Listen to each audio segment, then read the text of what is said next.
Hey everybody, it's Shante Green, your host of the Single Parent Basic Training. And in an interesting turn of events, my sister has decided that she wants to interview me. So, on this episode of the Single Parent Basic Training, my sister, Jesseica Price, will be your host. Let's go!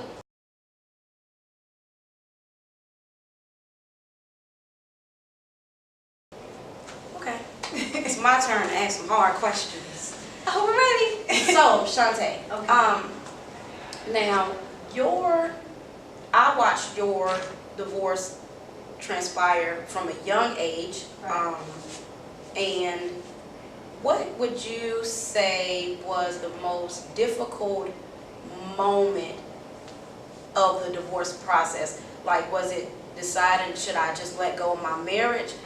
Because, you know, the Bible says one thing about divorce.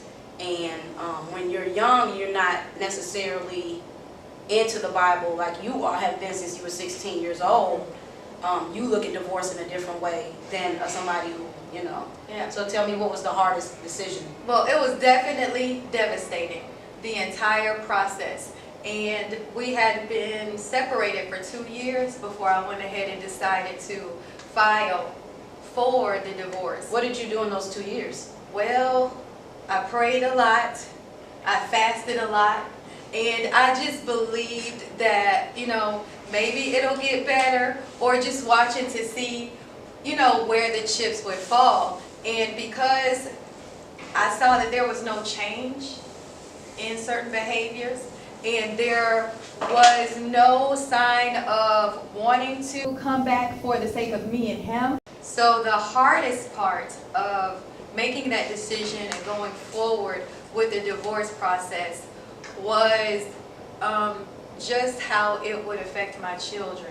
And that was the more, that thought and that question was the weightiest weight that I had to wrestle with, that I had to bear. Because at the end of the day, I did ask, you know, can we go through counseling? And when I found that, you know, that was denied, you know, I had no other choice, because I refused to live my life in a place of uncertainty. You know, I call it the valley of decision. That's also in the book. Please get the book, okay? So, shameless plug. So, you know, I had to make that decision. I'm going forward, to go forward. But what does going forward mean for me? Does it mean that I will sit here and continue to wait for him to, you know, change and to, you know, do something else? Or does it mean that I close this chapter in my life and I go forward? And with all the stigmas, being a minister and being a black woman with small children, all the stigmas that I had to face, I just felt like the divorce was the appropriate answer for me. So let's talk about the children, because, you know, the whole basis of the book is single parenting. Yeah. So in parenting, we spend so much day to day doing what we need to do to be parents, we Right. forget about the children sometimes. We Yeah. get busy. Yeah. So in my situation with my children, I hear them, sometimes they would get so overwhelmed with the situation. They'll say, I just want to go live with grandma. Yeah. That's very difficult. Or you hear your child say something like, I'm never getting married. Yeah. So for your daughter, for Imani, what did you see in her that she took away from the separation?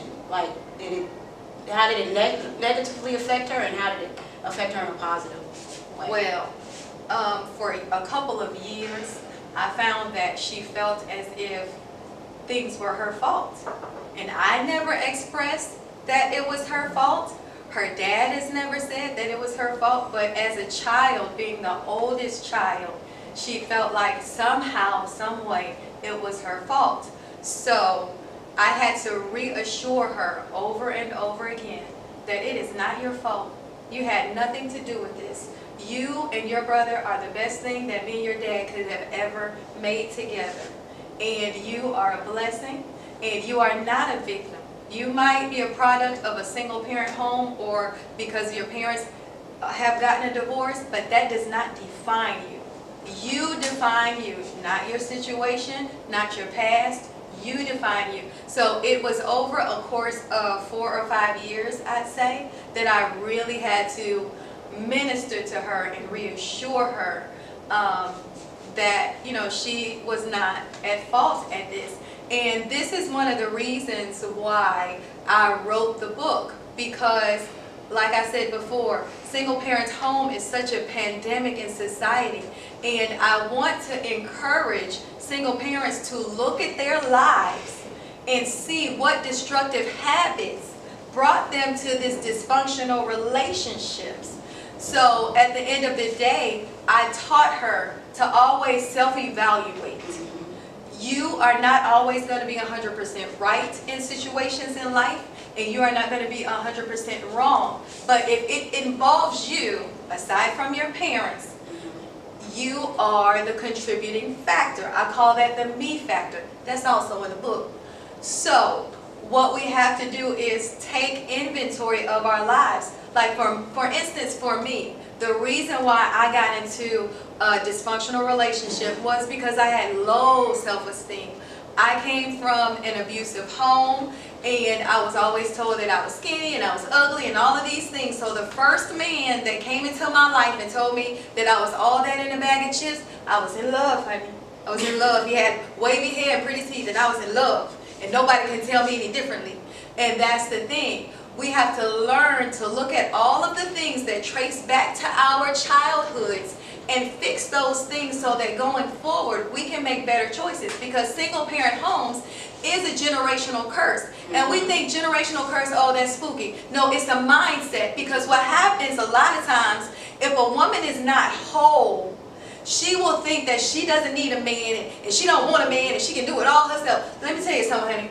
You can't do it all yourself, okay? There's a million times that back in the day, and even now, that I wish that I had somebody to just start the car when it's cold outside. Yes. Or just be my rock, my sound of reason, because you know, we women, we're all over the place.